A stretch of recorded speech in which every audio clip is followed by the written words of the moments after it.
دوستانو ښځې ولې کونې کېږي او غلطو لارو ته یې مخه شي چې غلط کارونه شروع کړي، د دې اصل وجه څه ده؟ په دې ویډیو کې به له ټول معلومات درکوم. ویډیو راسره تر اخره پورې وګورئ چې ښځې د څه د وجې دغه لاره اختیار کړي او غلط کارونه شروع کړي.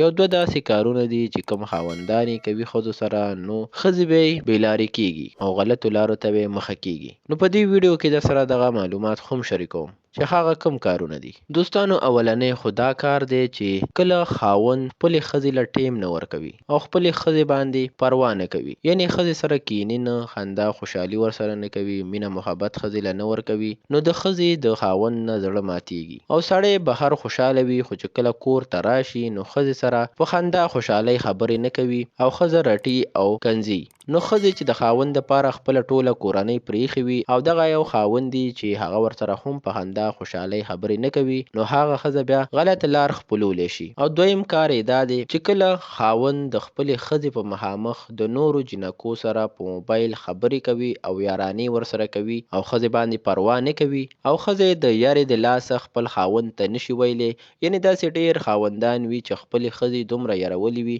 چې هغوی ورته بیا غږ نشي کولی او سمه خبره ورته هم نشي کولی. نو په دغه وجه باندې ښځه کې دغه عادتونه راشي او ښځه دا سوچ کوي چې خاوند مې دغه کارونه کوي، راشه ته هم دغه کارونه شروع کا. نو په دغه وجه باندې هم ښځه بې لاره کیدی شي او دغه غلطو لارو ته یې مخه شي.